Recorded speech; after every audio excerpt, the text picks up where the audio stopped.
పటాన్చెరులో ZP school తరగతి గదులను కూల్చివేయడంపై MP Raghunandan Rao ఆగ్రహం వ్యక్తం చేశారు. కబ్జాకు యత్నిస్తున్న వారిపై కఠిన చర్యలు తీసుకోవాలని డిమాండ్ చేశారు. ఈ మేరకు లిఖితపూర్వకంగా ఫిర్యాదు చేశారు.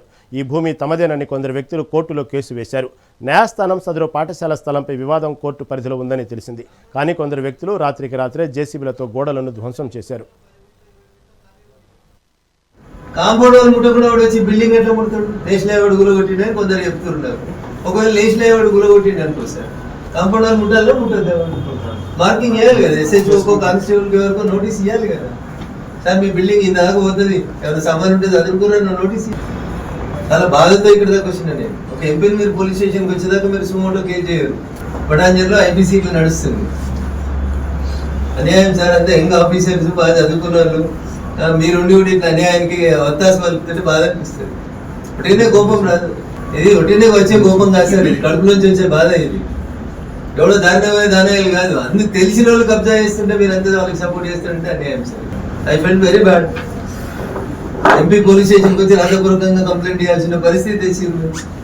నాకేం లేదు, నేను ఇడికి రమ్మంటే ఇడికి వస్తే ఇంకేడికి రమ్మంటే ఆడికి వస్తాను నేను.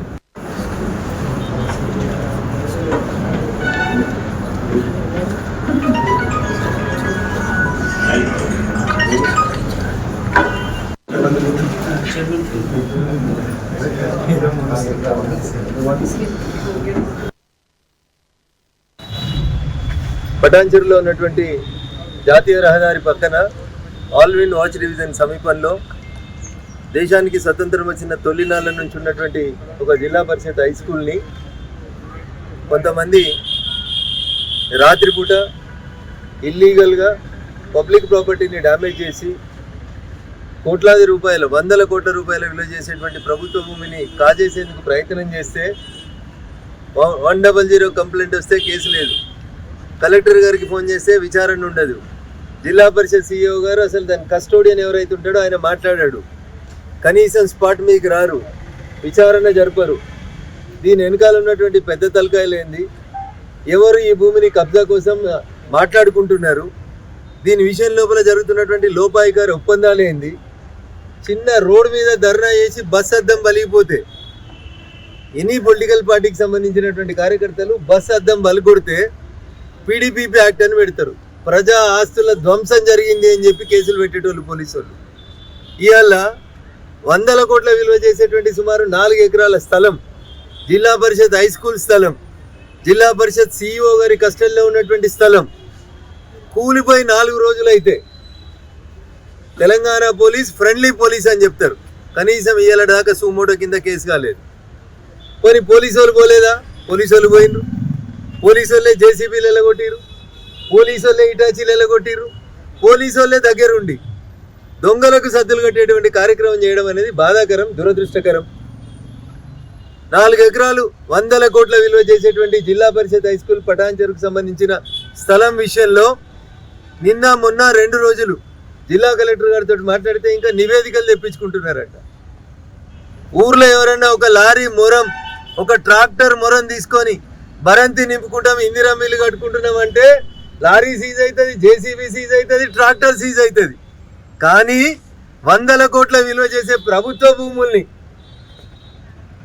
బాజాబ్తా JCBలు ఇటాచీలు తెచ్చి కూలగొడితే కళ్ళుండి చూస్తూ కూడా మౌనంగా ప్రేక్షక పాత్ర వహిస్తే 4 రోజుల తర్వాత తప్పనిసరి పరిస్థితులలో ఒక బాధ్యత గల ప్రజాప్రతినిధిగా పోలీస్ స్టేషన్ మెట్లెక్కి ఈరోజు రాతపూర్వకమైనటువంటి కంప్లైంట్ని SHO పటాన్చెరు గారికి ఇవ్వడం జరిగింది.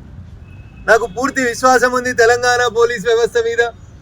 నేను ఇచ్చినటువంటి కంప్లైంట్ మీద కేసు నమోదు చేస్తారని, కూలగొట్టిన JCBలు ఇటాచీలు సీజ్ చేస్తారని, trespass, demolition, public property damage కింద కేసులు నమోదు చేసి నేరస్తులని CCTV ఫుటేజ్ ద్వారా ఐడెంటిఫై చేసి టెక్నాలజీని వాడి వాళ్ళందరినీ దోషులుగా కోర్టు ముందు నిలబెట్టాలని ఒక బాధ్యత గల ప్రజాప్రతినిధిగా, పార్లమెంట్ సభ్యునిగా ప్రజలని భయభ్రాంతులకు గురి చేసి ఎవరిని కంప్లైంట్ ఇయ్యనీయకుండా తెర వెనుక కొన్ని అదృశ్య శక్తులు పనిచేస్తుంటే తప్పనిసరి పరిస్థితులలో బాధ్యత గల ఎంపీగా పోలీస్ స్టేషన్ దాకా వచ్చినాను. తెలంగాణ పోలీసులు ఫ్రెండ్లీ పోలీసులని, న్యాయం చేస్తారని సంపూర్ణమైనటువంటి విశ్వాసంతో ఒక రాతపూర్వకమైనటువంటి కంప్లైంట్ ఇచ్చి రిసీవ్డ్ కాపీ తీసుకొని పోతా ఉన్నారు.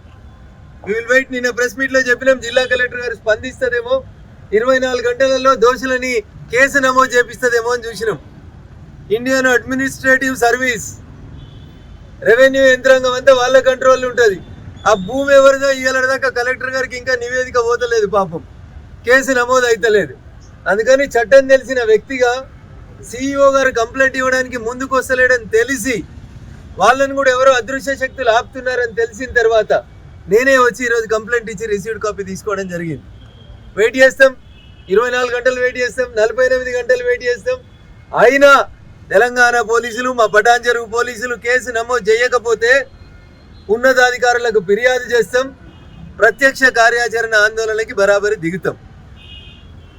ఒకసారి చట్టం తెలిసినటువంటి ఒక వ్యక్తిగా అటు రెవెన్యూకి ఇటు పోలీస్ అధికారుల దృష్టికి రాతపూర్వకంగా సమస్యను తీసుకొచ్చిన తర్వాత ఎఫ్ఐఆర్ నమోదు చేయకుండా, దోషుల్ని శిక్షించకుండా, జేసీబీలు ఇటాచీల్ని సీజ్ చేయకుండా పోలీసులు తప్పు చేస్తారని నేను అనుకుంటలేను. ఒకవేళ తప్పు చేస్తే కంప్లైంట్ ఎట్లా చేయాలి, ఎక్కడ చేయాలి, గొడవ ఎక్కడ చేయాలి అనేటువంటి అన్ని మార్గాల్ని కూడా వెతుక్కుంటాం. ఖచ్చితంగా దోషులకు శిక్ష పడేంత దాకా మా ఈ పోరాటాన్ని కొనసాగిస్తాం.